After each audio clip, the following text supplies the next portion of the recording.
Hi friends, நான் உங்கள் film therapist. நம்ம இன்றைக்கி என்ன படத்தை பற்றி பார்க்க போகிறோம்னா, ரஜினிகாந்த் நடிப்பில் லோகேஷ் கனகராஜ் இயக்கத்தில் வெளியிருந்திருக்க கூலி திரைப்படத்தை பற்றி தான் பார்க்க போகிறோம். இந்த படம் 1000 கோடி வசூல் பண்ணிடும் அப்படின்ற ஒரு தாட்டோட தான் படத்துக்கு எல்லாரும் போயிருப்பாங்க.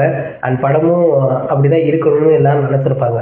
பட் அப்படி எதிர்பார்த்து போனவங்களுக்கு இந்த படம் 1000 கோடி அடிச்சிருமா அப்படின்னு சொல்ல வைக்கிறதா இந்த கூலி படம். ஸோ இந்த படத்தில் ரஜினிகாந்த், நாகார்ஜுனா, சத்யராஜ், அதுக்கப்புறம் அமீர் கான் அப்படி தான் அந்த டைட்டில் கார்டில் இருந்துச்சு. ஸோ அப்படி தான் நம்மளும் கூப்பிட்டோம். ஸ்ருதிஹாசன், உபேந்திரா இவங்க எல்லாம் சேர்ந்து நடிச்சிருக்காங்க. அண்ட் முக்கியமாக படத்தில் ரொம்ப நேரம் வர்றவர் இவர் ஒருத்தர் தான்.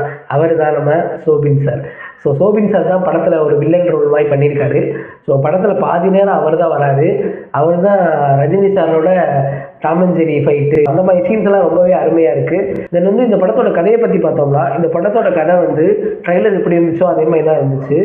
எக்ஸாக்டாக சொல்லப்போனால் ட்ரைலர் எப்படி ஆரம்பிச்சிச்சோ அது மாதிரி தான் படமும் ஆரம்பிச்சு, ட்ரைலர் எப்படி முடிஞ்சோ அது மாதிரி தான் படமும் முடிஞ்சு. ஃப்ளாஷ்பேக் போர்ஷன்லாம் கிளைமேக்ஸில் தான் வரும். அந்த ஃப்ளாஷ்பேக் போர்ஷன்லேயுமே டிஏஜிங் பண்ண விதம் ரொம்ப அருமையாக இருந்துச்சு. படத்தில் நெகட்டிவ்னு பார்த்தீங்கன்னா ஸ்க்ரீன் ப்ளே தான். அதே மாதிரி ஆக்டர்ஸை வேலை வாங்கவே இல்லை அவர். ஸோ அவங்க நல்லா நடிச்சிருந்தாலும் இவர் நல்லா காட்டலையோ அப்படின்னு தான் நமக்கு தோணுது. ஸோ டைரக்ஷன், ஸ்க்ரீன் ப்ளே இந்த மாதிரி விஷயத்துலலாம் நிறைய குளறுபடிகள் நடந்திருக்குன்னா சொல்லணும். அவர் எப்படி எடுத்தார் என்னன்னுலாம் தெரியலை. பட் நமக்கு பார்க்கும்போதே தெரியுது இது ஒரு ஹாஃப் மைண்டடோடு எடுத்த படமோ அப்படின்ற மாதிரி மைண்ட் செட்டை கொடுக்குது. ஸோ அண்ட் அமீர் கான் வர சீன்லாம் ஏன்டா அவரை கூப்பிட்டு இப்படி பண்ணுறீங்க அப்படின்ற மாதிரிலாம் தோண வச்சிருச்சு. ஸோ அந்தளவு தான் இருந்துச்சு. இவ்வளோ பெரிய ஸ்டார் காஸ்ட்டுக்கு இந்த கதை ஒருத்தானு கேட்டீங்கன்னா இல்லைன்னு தான் சொல்லணும். பட் இது ஒரு நல்ல கதை.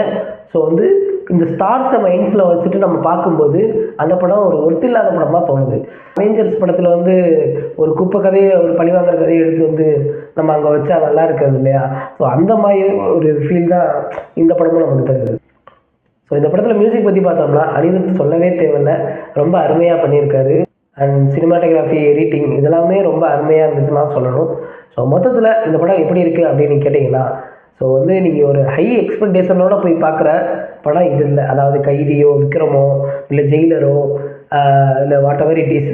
ஸோ இந்த படத்துக்கு என்னோட ரேட்டிங் பார்த்தீங்கன்னா 5க்கு 2.5 தரலாம். ஸோ அந்தளவு தான் இந்த படம் இருக்குது. ஸோ இது மாதிரி நிறைய ஃபிலிம் ரிவ்யூஸ் பற்றி தெரிஞ்சுக்க என் சேனலை சப்ஸ்கிரைப் பண்ணுங்கள். சரி, படத்தோட கதை என்னடா அது சொல்லு அப்படின்னு நீங்கள் கேட்கலாம். நான் கொஞ்ச நாளைக்கு முன்னாடி கூலி ப்ரெடிக்ஷன் வீடியோன்னு ஒன்று போட்டிருந்தேன். அந்த வீடியோவை பாருங்கள். அந்த கதையோட இந்த கதை ரொம்ப முக்கியமாக தான் இருக்குது. டாட்டா, பாய் பாய்.